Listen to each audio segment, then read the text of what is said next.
એટલે human relations એ કર્મચારીઓને પણ શીખવાડવાના અને આપણા સંતાનોને પણ શીખવાડવાના. વધારે પડતા એને ગેજેટ ઉપર નહીં રાખવાના.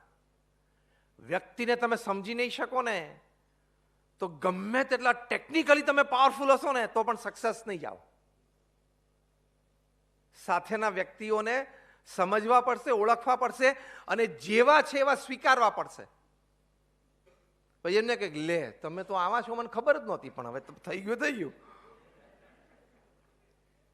એ જેવા છે એવા સ્વીકાર પડશે. ગઈકાલે તમે ન્યૂઝપેપરમાં વાંચ્યું હશે, એક જ શહેરમાં, ઇન્દોરની વાત છે, મધ્યપ્રદેશનું ઇન્દોર શહેર, એક જ શહેરમાં છેલ્લા 40 દિવસમાં 150થી પણ વધારે લગ્નના થોડાક કલાક પહેલા અથવા તો 2-4 દિવસ પહેલા એનલ કરવામાં આવે, એટલે કે તોડ્યા.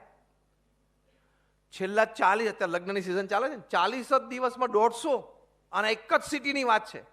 અને આ એક લીડિંગ નેશનલ ડેઇલીએ રિપોર્ટ કર્યું છે, ઓથેન્ટિક રિપોર્ટ, કારણ કે એમાં 3-4 સ્ટોરીઝ પણ લખી છે, નામ બદલીને લખી છે, પણ લખી છે સ્ટોરી કે હકીકત છે. એમાં 150માંથી 10-12 તો just 2 or 3 hours before the marriage આખું ગામ ભેગું થઈ ગયેલું, બોલો, એટલે કે જાન ભેગી થઈ ગયેલી એમ. હવે લગ્નના 2-3 કલાક પહેલા એટલે સગાઈ ને પછીના ખર્ચા ને અત્યારે તો પાછા સગાઈ ને મેરેજ વચ્ચે બધા પ્રી મેરેજ ઓકેઝન્સનું તો બહુ મોટું તંત્ર ચાલ્યું છે ને. પાછું પ્રી વેડિંગ બધું તંત્ર કેવડું મોટું ચાલ્યું છે. આપણને કોઈ પ્રત્યે પ્રશ્ન નથી, પણ આટલું બધું કર્યા પછી પણ આવું થઈ જાય છે કેમ? એકબીજાને સમજી શક્યા નહીં, એકબીજાને ઓળખી શક્યા નહીં. એટલે અમારા ગુરુહરિ મહંત સ્વામી મહારાજ, જે અત્યારે વર્તમાન કાળે BAPS સંસ્થાના ગુરુ છે, બહુ જ સરસ એક વાત લખે છે. એમની ઉંમર 92 વર્ષની છે.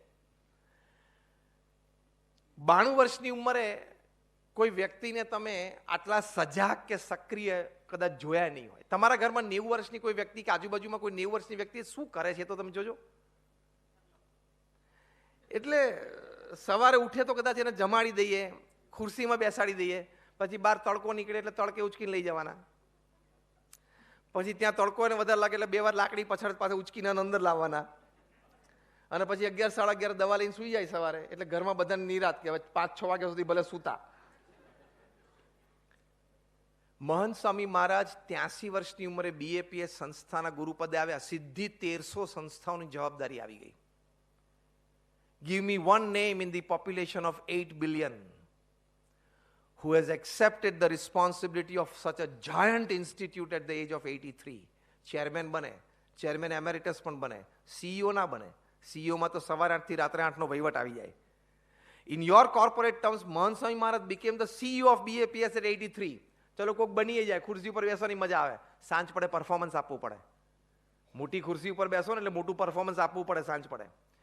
મહંત Swami Maharaj from his age of 83 to 92, આ 9 વર્ષમાં ફ્રોમ 2016 to 2025 એમણે 767 hospitals, hostels, schools, colleges, community centre, સંસ્કાર કેન્દ્ર, મંદિર અને અક્ષરધામની રચના કરી.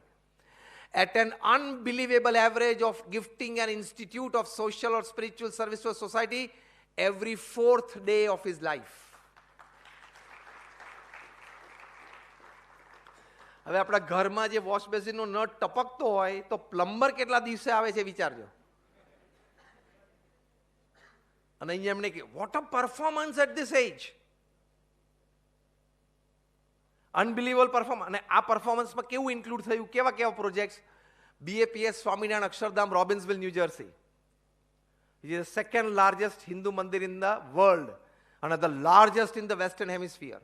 1.9 million cubic feet of stone. આ સામાન્ય વાત પ્રોજેક્ટ નથી. બીજું તમે સાંભળ્યું હશે, BAPS સ્વામિનારાયણ હિન્દુ મંદિર અબુધાબી, સાંભળ્યું છે બધા, રીલ્સ ઘણી બધી જોઈ હશે.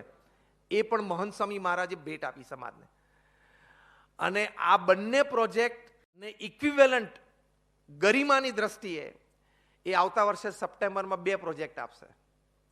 એક સુરતમાં on 140 acres of land, અને બીજો first time in the history of this planet Earth on the continent of Europe, first traditional પરંપરાગત હિન્દુ મંદિર પથ્થરનું બિલ્ડ ટુ લાસ્ટ 1000 years પેરિસમાં એ મહંત સ્વામી મહારાજ ઇનોગ્રેટ કરશે.